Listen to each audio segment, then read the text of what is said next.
আগেই একটা কথা বলে দিচ্ছি, এই ভিডিওটা না অনেক পুরনো, এডিট করা ছিল কিন্তু ভয়েস দেওয়া হয়েছিল না।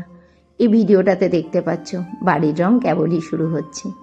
গোটা বাড়ির মেঝেটা ওরা প্লাস্টিক দিয়ে মুড়ে দিয়েছিল, কেননা প্রাইমার হচ্ছিল, আর প্রাইমারটা ভীষণ কড়া, মেঝেতে পড়লে কোনোভাবেও তোলা যাবে না।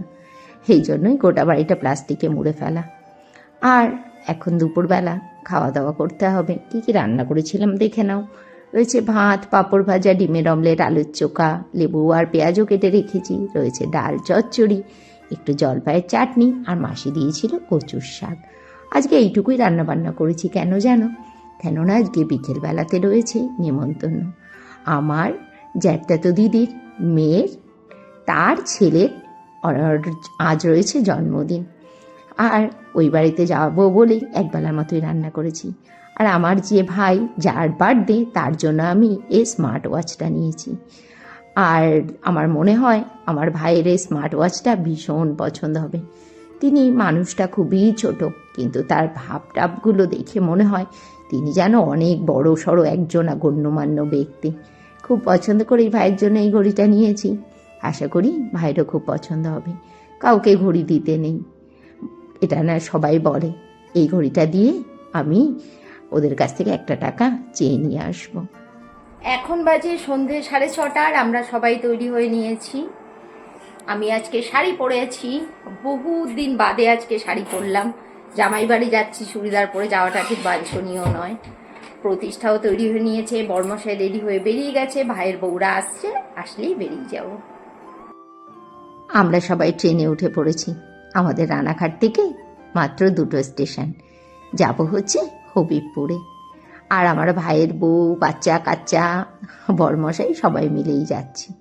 চলে এসেছি আমার মেয়ের বাড়িতে। হ্যাঁ, দিদির মেয়ে মানে তো আমারও মেয়ে, তাই না? আমার মেয়ের বাড়িতে আমি বহুদিন বাদে এলাম। সেই মেয়ের বউ ভাতে এসেছিলাম, আর আজ আসলাম নাতির জন্মদিন উপলক্ষে। এসে আমার খুব ভালো লাগলো যে আমার মেয়ে একদম রাজরানীর মতো রয়েছে। এটা হচ্ছে আমার মেয়ের বাড়ি, খুব সুন্দর ইন্টেরিয়ারে ওরা কাজগুলো করেছে। মেয়ে আমাকে বলছে, মাসি এসো এসো, বাড়িটা ঘুরে দেখে নাও। আর এটা হচ্ছে আমার মেয়ের ঠাকুর ঘর। দেখে আমার আত্মা জুড়িয়ে গেছে, চোখ জুড়িয়ে গেছে। 2 হাতে আশীর্বাদ করি আমার মেয়ে, জামাই, নাতি যেন সব সময় এরকমই হাসি খুশি আর সুখে থাকতে পারে। শুধু বলতে নেই যে ওদের প্রচুর পয়সা আছে, আর সঙ্গে ওদের মনটাও অনেক বড়। শুধু পয়সা থাকলেই হয় না গো, মানুষের মনটাও অনেক বড় হতে হয়। আর বড় মনের পরিচয় ওরা প্রতি মুহূর্তে দেয়। আজ ভাইয়ের জন্মদিন উপলক্ষে এখানে প্রচুর লোকের নেমন্তন্ন ছিল, অনেক বড় আয়োজন করেছিল। এখানেই ওরা থেমে থাকেনি, ওরা কিন্তু পরের দিন প্রচুর পরিমাণে খাবার দাবার গরিবদের মধ্যে বিতরণও করেছিল। ভেবো না, বেঁচে যাওয়া খাবার নতুন করে রান্নাবান্না করে তারপরে সবাইকে আবার ওরা খাইয়েছিল।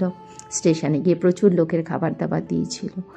আর আয়োজন দেখে চোখ জুড়িয়ে যাওয়ার মতো মনে হচ্ছিল, কতই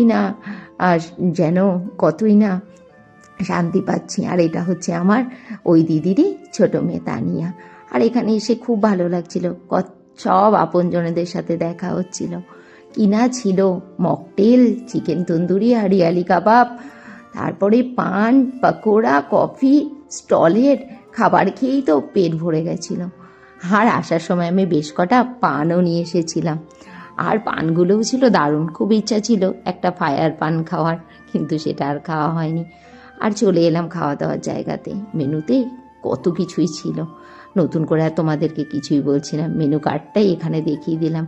আমাদেরকে দেখে আমার দিদি, আমার মেয়ে, জামাই খুব খুশি হয়েছিল, আর আমারও খুব ভালো লেগেছিল।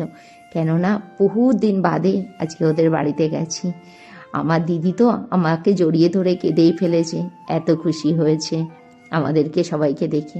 আর এই যে কিছু ছবি এখানে রেখে দিলাম স্মৃতি হিসেবে, সব আমার নিজের লোকেদের সাথে কাটানো কিছুটা সুখের মুহূর্ত। আর ইনি হচ্ছে বার্থডে বয়, ইনি হচ্ছে আমাদের মেয়ে যার ছেলের বার্থডে, এটা হচ্ছে আমার দিদির ছোটো মেয়ে, আর ইনি হচ্ছেন আমাদের দিদি।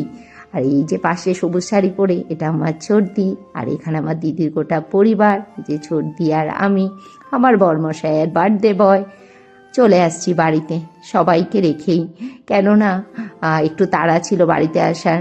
আর সবাই মিলে তোমাদেরকে টাটা করে দিচ্ছে। আজকে ব্লগটা তাহলে এখানেই শেষ করছি। টাটা।